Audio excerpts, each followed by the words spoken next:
Hello students, मैं अश्विनी कुमार आपका अपने YouTube channel UP board online education स्वागत करता हूं। स्टूडेंट्स, आज हम 12th क्लास की बायोलॉजी स्टार्ट करने जा रहे हैं, जिसमें आज हम पहला चैप्टर देखेंगे वंशागत की विधियां।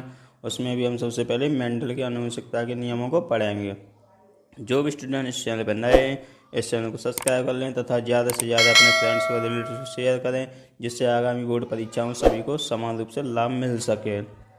आइए हम देखते हैं सबसे पहले वंशागति या आनुवंशिकता होता क्या है। इसकी डेफिनेशन आप नोट कर सकते हैं। आनुवंशिक विशेषकों के एक पीढ़ी से दूसरी पीढ़ी में जाने अर्थात प्रसारित होने की प्रक्रिया आनुवंशिकता या वंशागति कहलाती है। आनुवंशिकी की सबसे पहले किसने प्रयोग किया था? सबसे पहला आनुवंशिकी का बेटसन ने 1905 में किया था।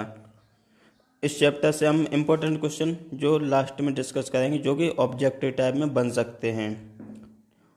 चलिए हम स्टार्ट करते हैं मेंडल के बारे में। मेंडल, जिनका पूरा नाम ग्रेगर जोहन मेंडल था, उनका जन्म ऑस्ट्रिया के ब्रुन शहर में 22 जुलाई 1822 में हुआ था। मेंडल के प्रयोग यानी कि मेंडल ने किस पर प्रयोग किया था? सामान्य मटर, जिसका वैज्ञानिक नाम पाइसम सटाइवम होता है। मेंडल ने 8 वर्षों तक लगातार सामान्य मटर पर प्रयोग किए। इन प्रयोगों के परिणाम सन 1866 में proceedings of natural history society of Brunn में पौधों में संस्करण के प्रयोग शीर्षक से प्रकाशित हुए। यानी कि बुक का नाम है, यानी कि proceedings of natural history society of Brunn, ये बुक का नाम है तथा शीर्षक का नाम है एक्सपेरिमेंट्स इन प्लांट हाइब्रिडाइजेशन, ये शीर्षक का नाम है। इसमें प्रकाशित हुए थे, लेकिन लगभग 34 वर्षों तक किसी ने भी मेंडल के कार्य को महत्व नहीं दिया था। लेकिन 1900 में जाकर ह्यूगो डी व्रीज, वॉन शेरमॉक तथा कार्ल कॉरेंस ने स्वतंत्र रूप से अलग अलग कार्य करके वही निष्कर्ष निकाले जो मेंडल ने प्रस्तुत किए।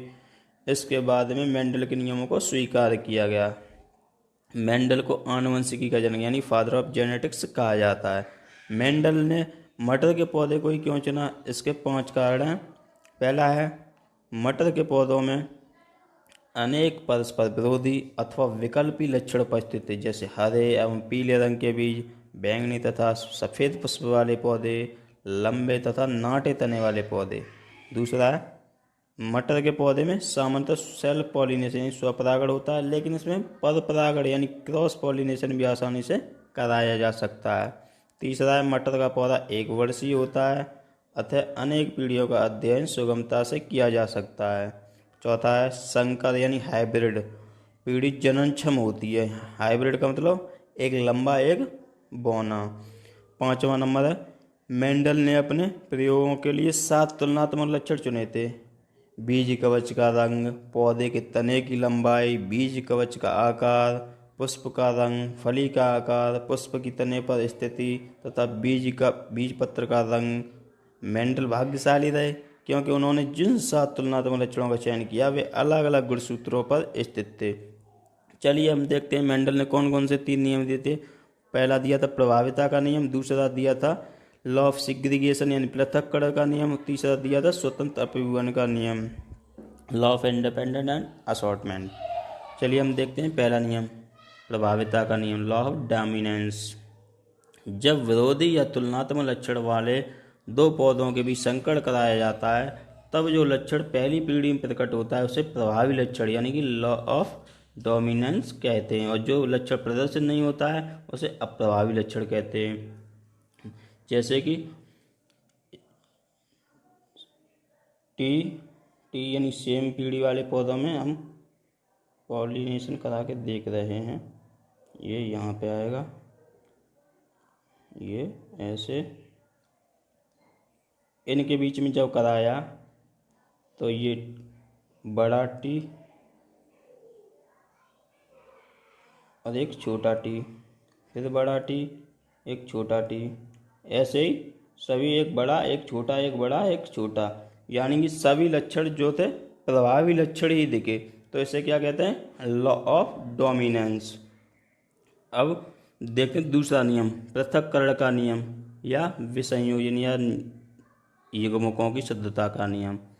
इसमें 2 विरोधी या तुलनात्मक लक्षणों के शुद्ध पौधों में पर परागण के फलस्वरूप बने F1 पीढ़ी के संकर पौधों में युग्मकों के लक्षणों के निर्माण के समय दोनों विरोधी लक्षण पृथक होकर अलग अलग युग्मक में जाते हैं। इसका अर्थ है कि प्रत्येक युग्मक का लक्षण विशेष के लिए शुद्ध होता है। इसे पृथक्करण या युग्मकों की शुद्धता का नियम कहते हैं।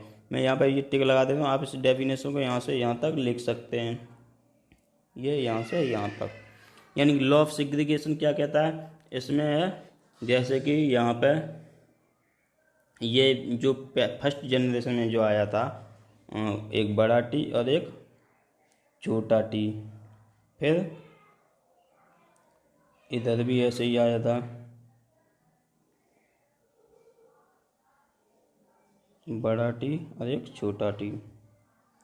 यहाँ पर ये बड़ा यहाँ पे दोनों मिला के ये बड़े बड़े हो गए यहाँ पे।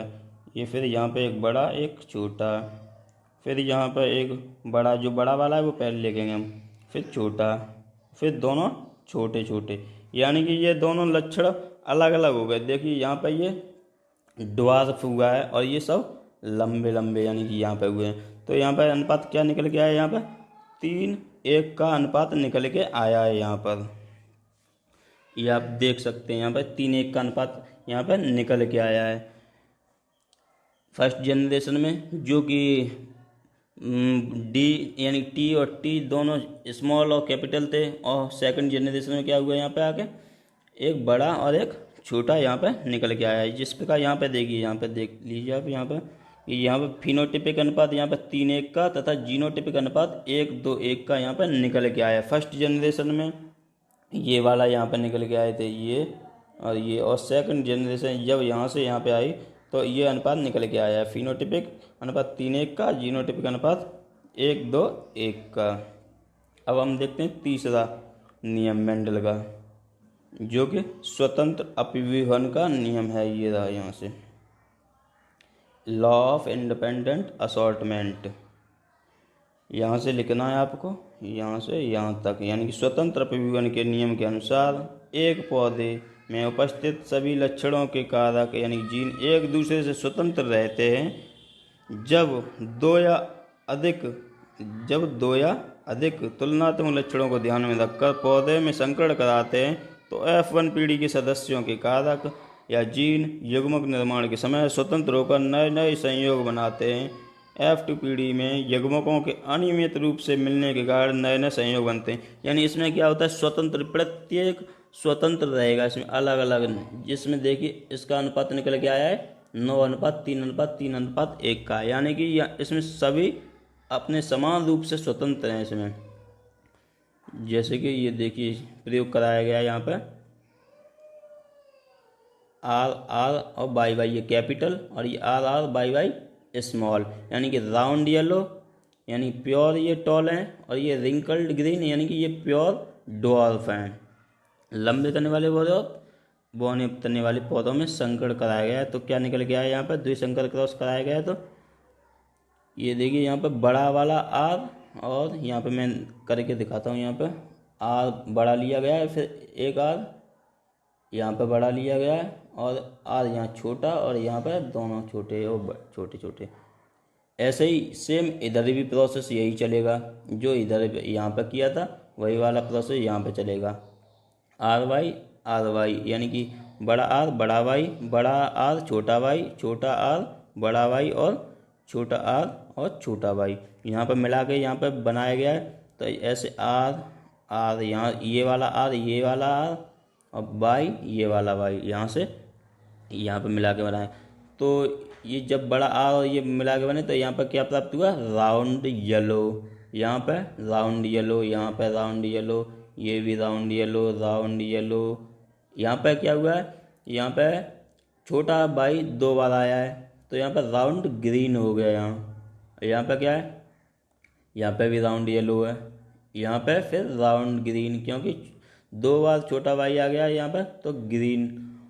यहाँ पे राउंड येलो, ये भी राउंड येलो, ये रिंकल्ड येलो, क्योंकि यहाँ पर दोनों जो आ रहे हैं यहाँ पर छोटे छोटे हैं इसलिए ये रिंकल्ड येलो। यहाँ पे भी दोनों आ रहे छोटे हैं तो ये रिंकल्ड येलो। यहाँ पे फिर से राउंड येलो, यहाँ पर राउंड ग्रीन, क्योंकि यहाँ पे दोनों भाई छोटे आए हैं तो यहाँ पे राउंड ग्रीन। अब यहाँ पे रिंकल्ड ईयर यहाँ पर फिर से वही आर छोटे हैं दोनों, और यहाँ पर क्या हुआ, सभी छोटे छोटे हैं, यानी दोनों आर भी छोटे दोनों वाई भी छोटे, तो यहाँ पर क्या हुआ, रिंकल्ड ग्रीन। और इसका फिनोटिपिक अनुपात क्या निकल के आया है, 9:3:3:1 का, यानी कि 9 गोल पीले, 3 गोल हरे, 3 जर्रीदार पीले और 1 जर्रीदार हरा। तो ये क्या हुआ यहाँ पर, ये प्योर निकल के आया है, प्योर ड्वार्फ, और बाद बाकी ये सब हाइब्रिड में निकल के आए हैं। यहाँ से देखते हैं कि यहाँ से कौन कौन से महत्वपूर्ण क्वेश्चन यहाँ से बन सकते हैं। एक तो क्वेश्चन ये बन सकता है आपका कि आनुवंशिक या वंशागत लक्षण क्या होते हैं। दूसरा बन सकता है कि आनुवंशिकी यानी कि शब्द का प्रयोग सबसे पहले किसने किया था, यानी बेटसन ने किया था 1905 में, ये मैंने बताया था आपको। और ग्रेगर जॉन मेंडल के बारे में पूछा जा सकता है, और मेंडल द्वारा प्रतिपादित आनुवंशिक के नियम, यानी कितने नियम दिए थे मेंडल, ये क्वेश्चन यहाँ से बन सकता है। वंशागत के गुणसूत्रीय मत का प्रतिपादन किसने किया, सटन ने किया था 1902 में, ये भी आपको याद रखना है। मेंडल के कारकों के लिए पारिभाषिक शब्द यानी जीन्स का प्रयोग सबसे पहले किसने किया था, जॉनसन ने सबसे पहले जीन्स का प्रतिपादन किया था, यानी कि जॉनसन ने जीन्स का नाम दिया था। वंशागत के जीन मत का प्रतिपादन किसने किया था, ये मॉर्गन ने 1910 में किया था। ये यहाँ से महत्वपूर्ण प्रश्न बन सकते हैं जो आपको याद रखने हैं। Thank you friends and have a nice day.